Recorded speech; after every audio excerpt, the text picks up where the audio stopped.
একটি ছোট্ট গ্রাম। এই গ্রামে থাকতো দরিদ্র কৃষক রমেশ ও তার স্ত্রী মিনা। সারাদিন খেটে খেয়েও তাদের সংসারের অভাব ঘুচত না। টাকা পয়সার টানাপোড়া সব সময় লেগে থাকে। মিনা, আর কবে আমরা ভালো থাকবো বলো? মাঠে সারাদিন কাজ করি, তারপরও আমাদের সংসার চলে না।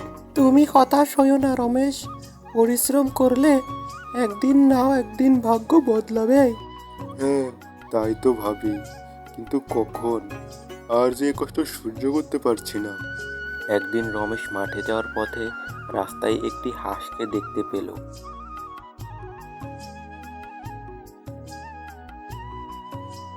হাঁসটা এখানে কি করছে? খুব সুন্দর তো, আমাকে দেখে ভয়ও পেল না। ভয় পেও না রমেশ, আমি তোমার ক্ষতি করব না। আরে, তুমি তো দেখি কথা বলো। তুমি কে? তুমি কিভাবে কথা বলছো? আমি একজন আশ্চর্য হাঁস, তোমার মতো পরিশ্রমী মানুষের কাছেই থাকতে চাই আমি। রমেশ হাঁসটিকে বাড়িতে নিয়ে গেল।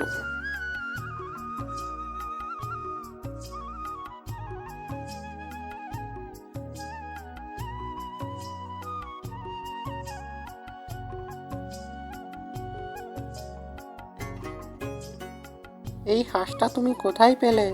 মাঠে যাওয়ার পথে এই হাঁসটিকে আমি রাস্তায় পেয়েছি। খুব অদ্ভুত হাঁস, মনে হয় খুব বুদ্ধিমান। পরদিন সকালে রমেশ ঘর থেকে বের হয়ে হাঁসের সামনে দেখে একটা চকচকে সোনার ডিম। মিনা মিনা, দেখো তো, এটা কি সত্যি সোনার ডিম?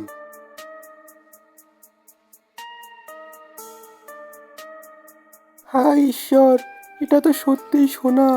কি আশ্চর্য!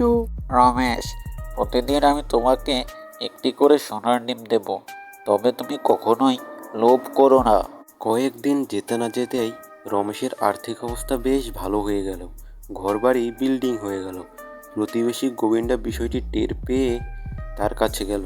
রমেশ, হঠাৎ তোমাদের এত সুখ স্বাচ্ছন্দ্য কিভাবে এলো? কোনো গুপ্তধন পেয়েছো নাকি? না না ভাই, কিছু না, একটু ভাগ্য ফিরেছে শুধু আমাদের। এই ভাগ্যের রহস্য আমাকে খুঁজে বের করতেই হবে। সময়ের সঙ্গে সঙ্গে রমেশের মনেও লোভ ঢুকে গেল। প্রতিদিন একটি করে সোনার ডিম তার কাছে কম মনে হতে লাগলো। মিনা, যদি হাঁসটার পেটের ভিতরে অনেকগুলো সোনার ডিম থাকে, যদি আমরা একেবারেই সবটা নিয়ে নেই? না রমেশ, হাঁস নিজেই তো প্রতিদিন দেয়। লোভ করো না, লোভ করা ঠিক না। তুমি বুঝবে না মিনা, আমাদের যদি বহু সোনা একসাথে পাওয়া যায়, আমরা মুহূর্তেই ধনী হয়ে যাব। লোভের অন্ধকারে রমেশ ঠিক করলো হাঁসটাকে কেটে ফেলবে। রমেশ, তুমি ভুল করছো, আমাকে আঘাত করো না।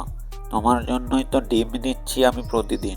ক্ষমা করো হাঁস, কিন্তু আমি ধনী হতে চাই, তাই তোমাকে আমি এখনই কাটবো। রমেশ হাঁসটিকে হত্যা করতেই যাবে, ঠিক তখনই হাঁসটি কোথায় যেন উধাও হয়ে গেল। এটা কি হলো? এটা কি হলো? আমি কি করলাম এটা? হাঁসটা কোথায় চলে গেল? তোমার লোভই আমাদের সর্বনাশ করলো রমেশ, তুমি এটা কি করলে? হাঁসটি মারা যাওয়ার পর আর কোনো সোনার ডিম পাওয়া গেল না। আবার দরিদ্রের জীবনে ফিরে এলো রমেশ। মিনার জীবনে লোভে পড়ে মানুষ যা পায় তার থেকেও বেশি হারায়। রমেশ ঠিক সেটাই শিখলো নিজের ভুল থেকে।